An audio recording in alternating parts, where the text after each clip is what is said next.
रोहिणीला खावी वाटते थंडगार कुल्फी। कोणाच्या मोबाईल मध्ये आहे सासू सुनेची सेल्फी। कोणाच्या मोबाईल मध्ये आहे सासू सुनेची सेल्फी। प्राइस घेऊन जा लवकरात लवकर।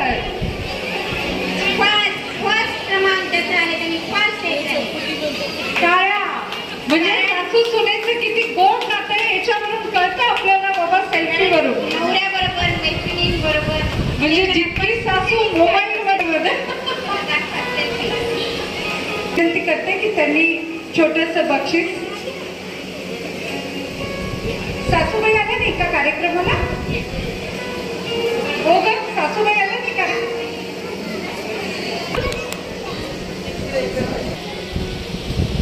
छोटी छोटी गैया छोटे छोटे ग्वाल, किसी के गोद में है छोटा गोपाल। ज्यांच्याकडे छोटेसे बाळ आहे त्यांनी आई सगळं बाळाला घेऊन यावे। गोपाळ कितीही येऊ द्या, कारण कार्यक्रमच आहे आपला। वा वा वा वा, त्याला पिल्लू आईने बक्षीस मिळवून दिलं। नाही पडा फक्त 7च बोलवल्या तरी यायला एवढं।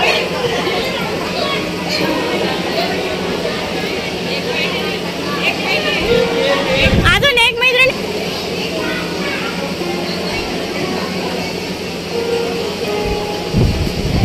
आता एक छोटासा गेम देते, तुमची स्मरणशक्ती किती दांडगी आहे याच्यावरून कळेल। डाळ जरा जाड दळून द्या, डाळ जरा जाड दळून द्या। आता इतके छान सांगायचे आपल्याला, त्याच्यात चुका नको व्हायला। बघू आता काय आहे कसं आहे। डाळ जरा जाड दळून द्या, डाळ जरा जाड दळून द्या, डाळ जरा जाड दळून द्या। माधवी कंबळवाड, डाळ जरा जाड दळून द्या, डाळ जरा जाड दळून द्या, डाळ जरा जाड दळून द्या, डाळ जरा जाड दळून द्या।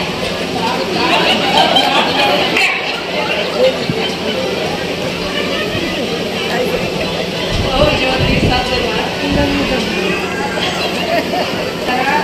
जाड दळून द्या, डाळ जरा जाड दळून द्या, डाळ जरा जाड दळून द्या।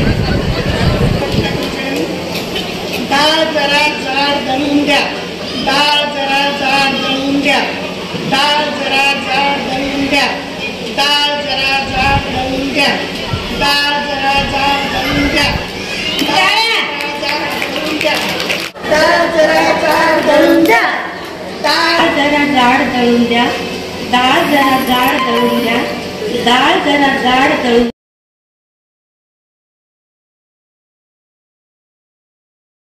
आनंदाचा सोहळा साजरा करतात, पण त्याचे महत्व खरोखर कोणाकोणाला माहित आहे? आता इथे लावलेल्या ठिकाणी बघितले का सोहळ्यांचे प्रकार? बघितले का? त्यापैकी सांगा मला की खरोखर एवढे प्रकार कोणी कोणी वाचले आहेत आणि खरोखर या सोहळ्यांचे प्रत्येक सोहळ्याचे आज तुम्हाला महत्व। खरं सांगू का, डोहाळ जेवण आत्ताच कसं आहे तुला माहितीये का?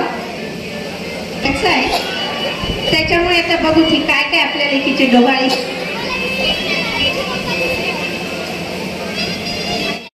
माहिती ना तुम्हाला, एक लाकडी खेळणी आणून हरणावर तिला बसून, का बरं तर ती हरणासारखं चपळ बाळ व्हावं म्हणून तिची ती ओटी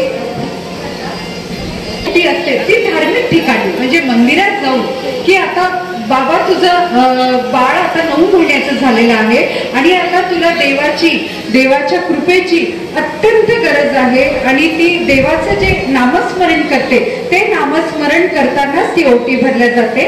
म्हणजे ते देवाचे पूर्णपणे देवीचे तिला पूर्णपणे आशीर्वाद तिच्या पाठीशी असतात. असे हे 9 महिन्याचे ओटी भरण आपण इथे रूपाने पण होतात. म्हणजे बालकाला ज्ञानाची आवड निर्माण व्हावी, अभ्यासात गोडी निर्माण व्हावी म्हणून ही ओटी भरण केलेली जाते.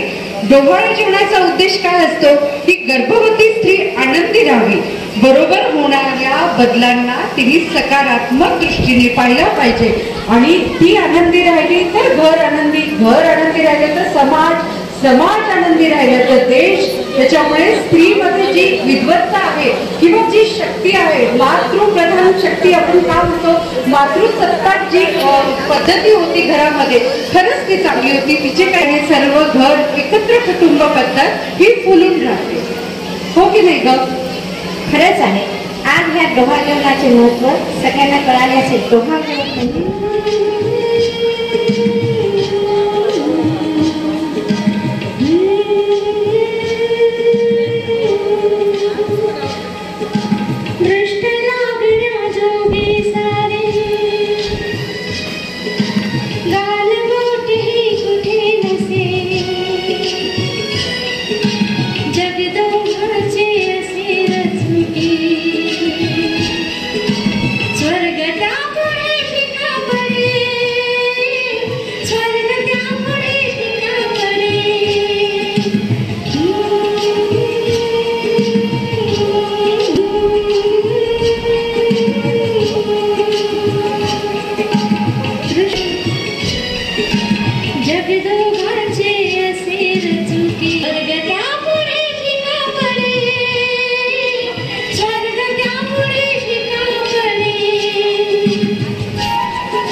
ताईचं खूप छान असं गाणं झालं. मी गाणं पूर्ण दाखवू शकत नाही कारण की कॉपीराईट क्लेम पण येऊ शकतो.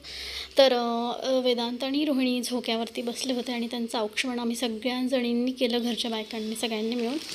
तर खूप छान गेम वगैरे रंगला होता, खूप छान वाटत होतं. आणि रोहिणीला आता ही एक दुसरी हिरवी चोळी घालण्यात आली. पहिली तिला पांढरी होती चांदण्यातली चोळी, त्यानंतर आता हिरवी चोळी आहे. आणि शेजारी माझी मावशी, माझी वहिनी उभी आहे आणि या पांडे काकू आहे, तर ह्यांनी पण एक पारंपरिक गाणं म्हटलेलं आहे. तर पुढे बायकांचे गेम वगैरे पण झाले आहेत आणि बायकांना छान आम्ही गिफ्ट वगैरे पण दिले. सगळे खूप खुश होते. आता इथे ना आम्ही वेदांत आणि रोहिणीला ते ओळखण्याचा प्रकार असतो. जसं की एका ह्याच्यामध्ये करंजी आणि एका ह्याच्यामध्ये लाडू होता. तर वेदांत आणि रोहिणीने काय केलं, विधीला आणि अर्णवला बोलवलं आणि त्यांना एक वाटी उचलायला लावली. पण मी म्हटलं तसं नाही जमणार, तुम्हालाच उचलावं लागेल. तर इथे खूप मजा येत होती आणि ह्या दोघांना पण मजा येत होती. लहान मुलांना एकाला वाटत होतं मुलगी यावं, एकाला वाटत होतं मुलगा यावं. ते आपल्या हातात नाही आहे, पण हा एक गेम आहे आणि हे प्रत्येकजणच खेळतो, तो खूप मजा येते. तर पाहूयात आता ह्यांना दोघांना काय निघतं. यांना दोघांना पण एक्साइटमेंट होती, तसेच आम्हा सगळ्यांनाच होती. आणि असं प्रत्येकाच्याच घरी घडतं. हे एक फन म्हणून आपण घेतो सगळेजण आणि मजा येते. आणि बघतो तर यामध्ये लाडू निघाला, तर अर्णव खूप खुश झाला लाडू निघाला म्हणून. त्या दोघांना काही कळत नव्हतं. खरं तर वाटी निघाली म्हणून अर्णव खुश होता आणि विधीलाही काही कळत नव्हतं की लाडू म्हणजे काय आहे, पण आम्हाला सगळ्यांना कळलं. त्यामुळे तर इथे सगळ्या लेडीज आता आल्या होत्या रोहिणीची ओटी भरायला आणि इकडे मागे आम्ही सगळेजणी उभे होतो. तर ओटी भरण्याचा कार्यक्रम झाल्यानंतर जेवणाचा झाला. त्यानंतर ना खूप छान आमचा डान्स आहे. माझ्या मिस्टरांनी आणि प्राचीच्या मिस्टरांनी दोघा भाऊजींनी मिळून वेदांतला खूप छान प्रकारे एक डान्स केलेला आहे. आणि माझ्या बहिणीचा आणि माझ्या बहिणीचा डान्स आहे, अर्णवचा डान्स आहे. तर नेक्स्ट व्हिडिओमध्ये आपण नक्की बघूयात. Thank you for